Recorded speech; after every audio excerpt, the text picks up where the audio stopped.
Hello and welcome to the Craft Beer Corner. For today's beer review, we're jumping into another beer from Russian River Brewing Company. This is part of the same kind of Russian River sampler bundle that I got from Craft Shack, the same one in which I got the Pliny the Elder IPA. But today we're jumping into a beer that sounds very, very interesting to me. It's got a bizarre name. It's called Intinction. I-N-T-I-N-C-T-I-O-N, Intinction, not Instinction.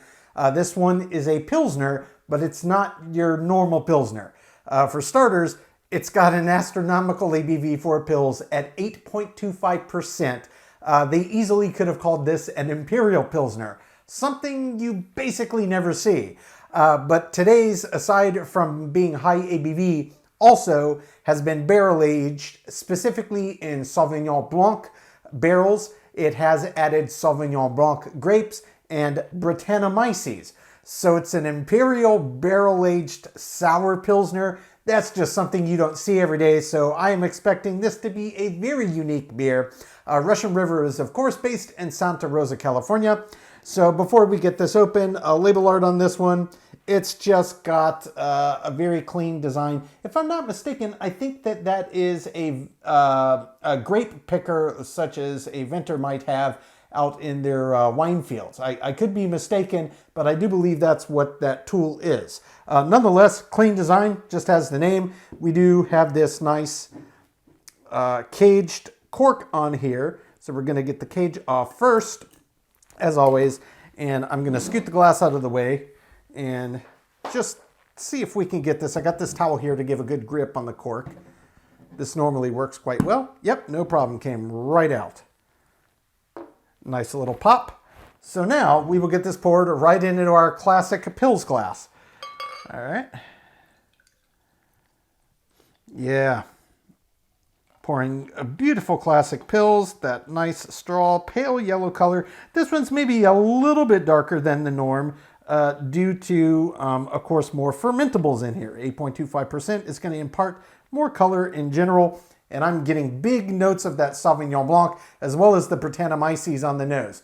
So yeah, visually, it's slightly occluded. It's a little bit cloudy. It's got some additions in there. Very active in terms of carbonation. Very, very active. Mostly tiny champagne-like size effervescence, but there is some kind of medium size. Formed a pretty nice head here. Let's get right over. Oh, wow, yeah. This does not smell like your standard Pils. You can really smell the grapes on here and the brettanomyces. There's that classic sour tart on the nose in tandem with the grapes. It actually is a really nice combination of aromas. In terms of what you might normally pick out on a Pils, no. I'm getting a little bit of the underlying malt bill. There's a little bit of kind of a grain-like quality, but it is absolutely dominated by the grape and the sour and tart aroma coming from the Sauvignon Blanc and the brettanomyces. So that is the main driver of the aroma. Head is settled now, still got a nice little pad floating on top. Let's just jump right in and see what this one's about.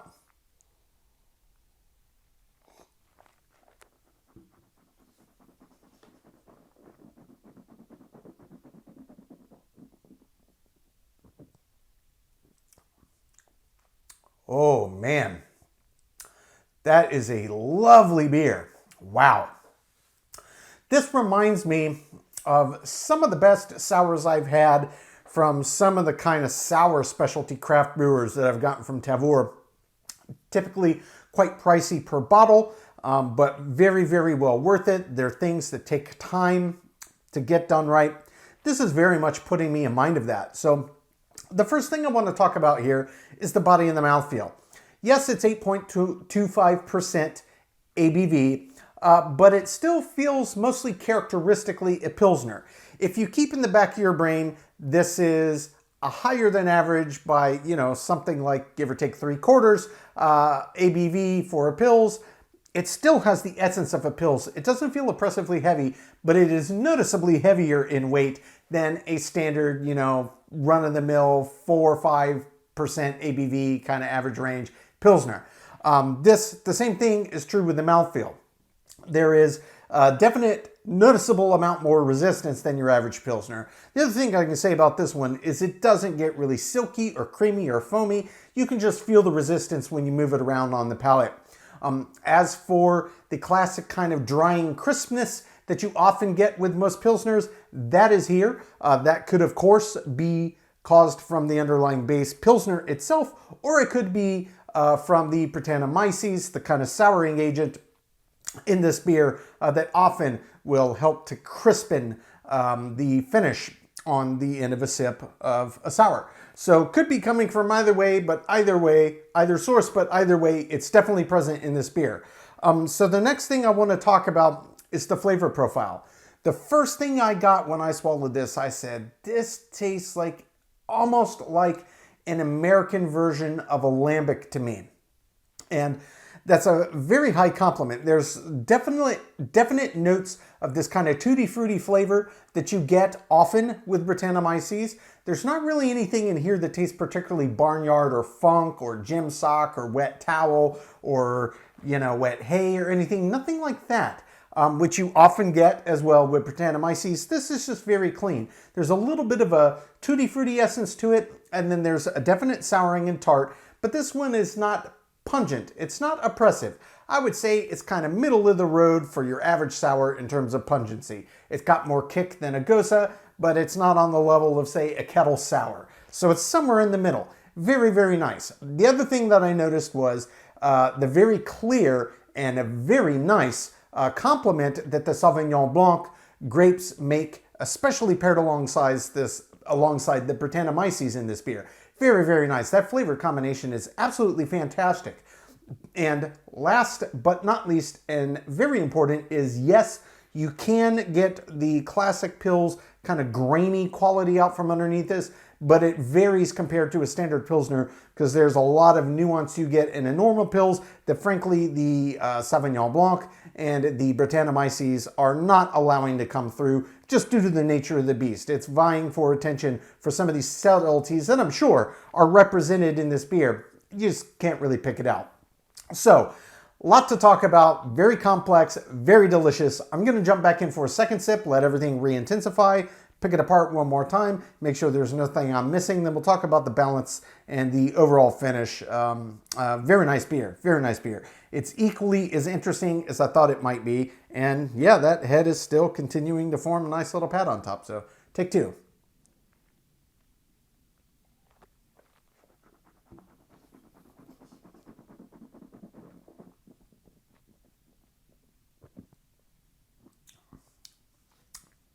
Immediately when you swallow, you get that sharpness, that sour, that tart, that distinct brettanomyces bite. Has a little bit of a tutti frutti flavor up front, and then that sharpness dissipates after about the 1 second mark, and it pretty quickly draws back and kind of plateaus. And what you're left with from there is this nice push from the Sauvignon Blanc grapes that are in here. It has a very fresh, I don't want to say a wine-like flavor because it's not wine. Yes, it is a course, a varietal of grapes from which you could make wine, but that's not the purpose in this beer.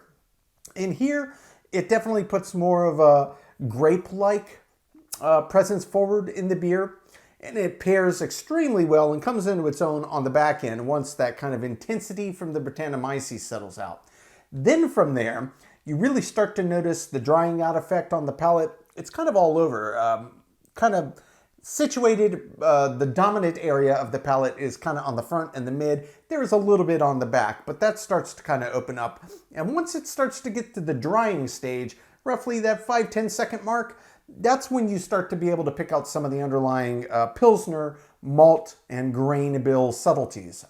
Really what comes forward in this one is this sense of crispness that you get from just the flavor profile of a typical Pilsner malt bill. And I'm not talking about the sensation of crispness, such as drying. It's kind of that flavor profile that just sets in your brain, oh yeah, that's crisp. It's what my brain at least goes to immediately when I'm having a Pilsner. And in here, it's got that subtlety of that classic kind of grain, that barley forward quality, but what I'm not picking out in this, at least, that is traditional and pretty typical for a Pils, I'm not getting any like ripe green apple. I'm not really getting anything in here that tastes doughy. It's just this slight graininess that pairs and comes in on the back end 5-10 seconds after you sip. It's very, very nice, well put together. So it's got elements of a Pils you would expect, but it's definitely its own animal. Very, very nice beer nonetheless. In terms of balance, yeah, I think they did a great job. Really, a beer like this, we're talking balance of mainly the additives, but of course the underlying malt bill itself.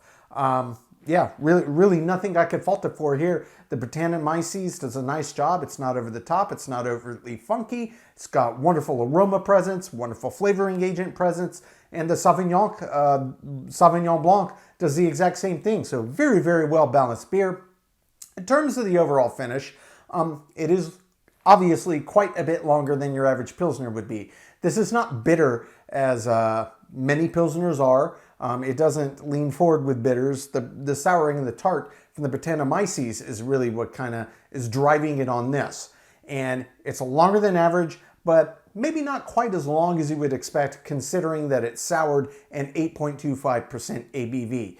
Nonetheless, this is a very, very good beer, very unique. Never had a Pilsner quite like this one, and I am going to take my time, sip on this one, come up my scores.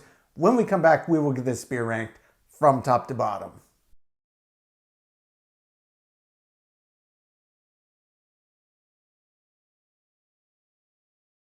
All right, now that we've gotten to enjoy this beer, we're going to get it ranked.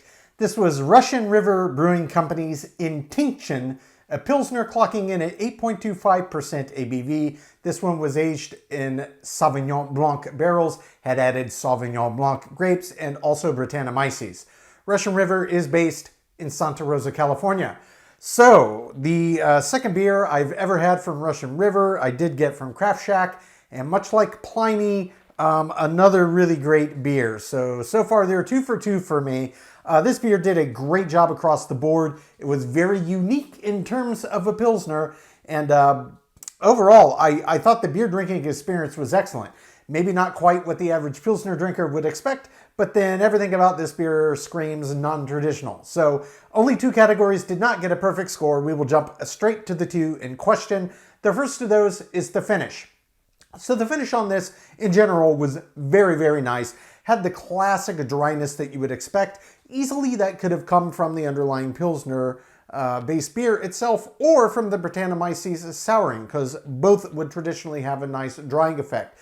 This was there. It was actually quite accentuated compared to a normal Pilsner, but this is, almost double the ABV and it has souring in it. So I did expect it, though given the overall intensity and pungency of the sour and tart, I did actually expect to get a little longer life on the end of the finish than I did. But it didn't miss my expectation by much. The finish gets a 9 out of 10.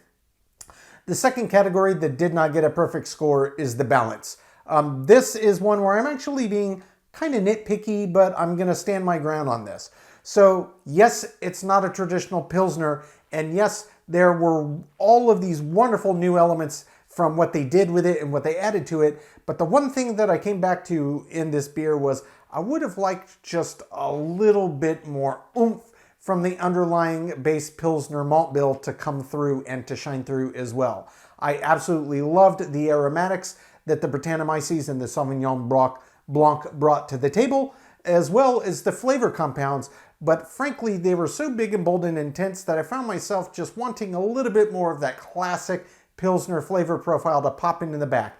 You could get some graininess, but I didn't really get any kind of crust, any biscuit. There was no doughiness, no real yeasty sense to it. So it was very much its own animal. Obviously, this being a non-traditional Pilsner, I didn't want to beat it up too much, but I'm rating it how I experienced it and what I thought. Just a little bit more presence from the underlying malt bill itself.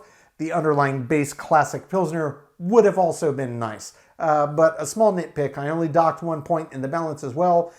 So it gets a 9 out of 10, which does of course leave a perfect 10 out of 10 in the remaining 8 categories. That is aroma, taste, body, mouthfeel, head and retention, appearance, feeling/intangible, my subjective thoughts category, and example of style. So the total score on Russian River Brewing Company's Intinction is a 98 out of 100.